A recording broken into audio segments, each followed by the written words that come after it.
आप सभी व्यूअर्स को मेरा बहुत बहुत नमस्कार।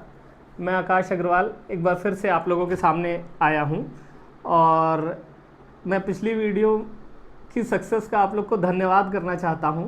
बहुत ही अच्छी वो वीडियो आप लोगों ने देखी, शेयर करी, बहुत लोगों तक पहुंच गई, मुझे उतनी उम्मीद भी नहीं थी।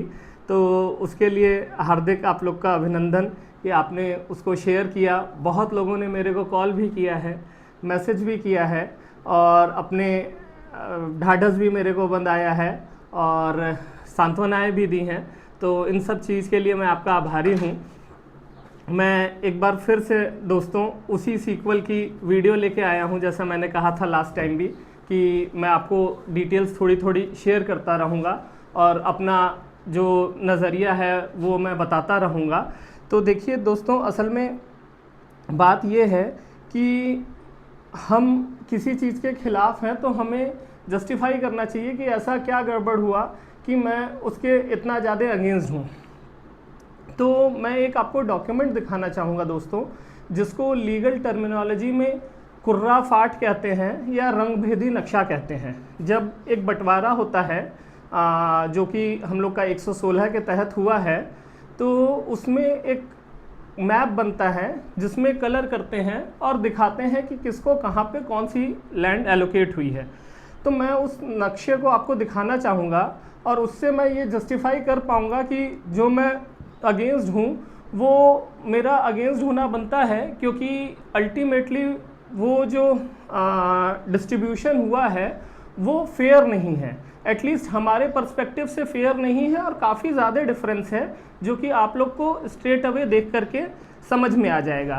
तो आइए एक नज़र उस खुर्रा फाट के डॉक्यूमेंट पे डालते हैं। मैं ये फ्रेम छोड़ करके डॉक्यूमेंट के एंगल पे आपको उसको दिखाता हूँ। तो दोस्तों देखिए, ये है वो मैप जिसके थ्रू हमें एलोकेशन हुआ है। तो आप देख सकते हैं ये रोड है ब्लू कलर की और इस पे हमें सिर्फ ये एक चक है जो जरा सा यहाँ पे लड़ रहा है और दूसरा यहाँ पे एक छोटी सी जगह है जो कि रोड पे आ रही है।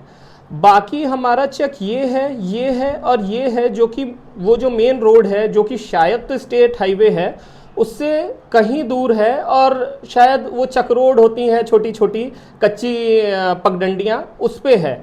और एक ये भी टुकड़ा है यहाँ पे जरा सा, पर ध्यान दीजिएगा दोस्तों कि ये भी ऑन रोड नहीं है। कंपैरिजन टू एक पार्टी को यहाँ से ले करके यहाँ तक ऑन रोड मिला है, दूसरी पार्टी को यहाँ भी मिला है, यहाँ भी इतना बड़ा रकबा है सड़क पे, और हमारा सिर्फ ये टच हो रहा है और ये टच हो रहा है। तो आप देख सकते हैं दोस्तों कि एक सिग्निफिकेंट डिफरेंस है, छोटा मोटा डिफरेंस नहीं है। अगर होता तो शायद मैं इतना ऑब्जेक्शन उस पर नहीं करता, और जितने भी लोगों हैं उसमें बहुत से लोग नॉलेज रखते होंगे कानूनी, और नहीं तो सबके पास कोई ना कोई लीगल दोस्त, बंधु या लीगल एडवाइज़र होता होगा। तो उनसे पूछिएगा कि क्या ये फेयर है, ये जो बंटवारा हुआ है क्या ये सबके लिए बराबर हुआ है, क्या ये नियमों के तहत हुआ है कि किसी नियम की अनदेखी हुई है। तो मुझे तो कहीं से नहीं लगता कि कोई जुडिशियल सिस्टम ऐसा कहता होगा कि एक आदमी पे इतना खुश हो जाओ कि उसको पूरा अलॉन्ग साइड रोड मिल जाए और दूसरा उड़ंतू बना रहे। और तीसरी बात ये है कि अभी भी जैसे कुछ लोग कह रहे थे कि मेरे को सुनने में आया कि अगर लैंड खरीदते हैं तो क्या होगा। तो मेरा पहला उनको जवाब ये है कि देखिए, अभी तो उस पर स्टे है। स्टे का मतलब ये होता है कि कोई भी पार्टी खरीद या बेच नहीं सकती है, दोनों के लिए ही मना है, और दोनों के ही अगर कोई ऐसा करता है तो इसको कंटेम्प्ट ऑफ कोर्ट माना जाता है। वकील ज़्यादा बता पाएंगे कि कंटेम्प्ट ऑफ कोर्ट क्या होता है, पर मेरे हिसाब से वो कोर्ट की अवहेलना, कोर्ट के दिशा निर्देशों की को ना मानना है, और उसके क्या खामियां होती हैं ये तो एक वकील आपको बेहतर बता पाएगा। दूसरी बात, अगर इन केस ये नहीं भी होता, स्टे नहीं भी होता, तो जब ये रीएलोकेट होगा, जो कि हम बिल्कुल चाहेंगे कि हो, क्योंकि देखिए जब किसी की रजामंदी है, अगर हमारी रजामंदी होती तो ये ऐसे रह जाता, बट हम कैसे रजामंदी दे दें, कितना ज़्यादा डिफरेंस है। तो अगर ये रीएलोकेट होता है और इनको ज़मीन यहाँ की मिल जाती है या यहाँ की मिल जाती है, तो क्या आप यहाँ शिफ्ट होना चाहेंगे? क्या आपने ये ज़मीन देख के परचेज़ किया था? तो इन सारी बातों को ध्यान में रखिएगा। और बहुत लोग ऑलरेडी मैंने देखा कि लास्ट वीडियो मेरी देखे हैं, मेरे को अप्रिशिएट भी किया है, पीछे भी हट गए हैं।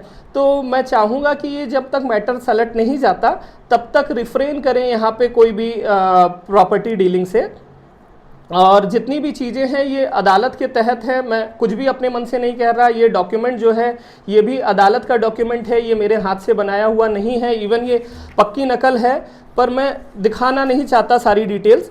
तो ये कोई भी ऐसा डॉक्यूमेंट नहीं है जो मैं अपने मन से बोल रहा हूँ, और ये सारी बातें मैंने अदालत में भी कही हुई हैं।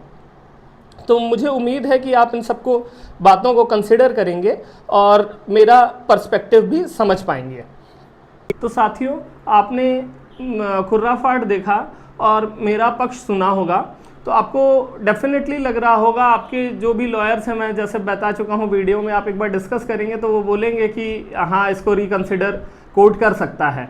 तो ये रिकंसिडरेबल है और हम इसके अगेंस्ट हैं, हम इस पर अपना जो भी लीगल मत है वो कोर्ट में रख रहे हैं। और जितने भी कानूनी ऑप्शंस अवेलेबल रहेंगे नीचे के कोर्ट से लेकर के ऊपर के कोर्ट तक, वो सारे हम उस पर कंसिडर करेंगे। तो अगली बार के लिए मैं दोबारा आऊँगा, कुछ और जस्टिफिकेशन दूंगा। तब तक के लिए धन्यवाद। आप अपना आशीर्वाद मेरे ऊपर ऐसे बनाए रहिएगा। नमस्कार।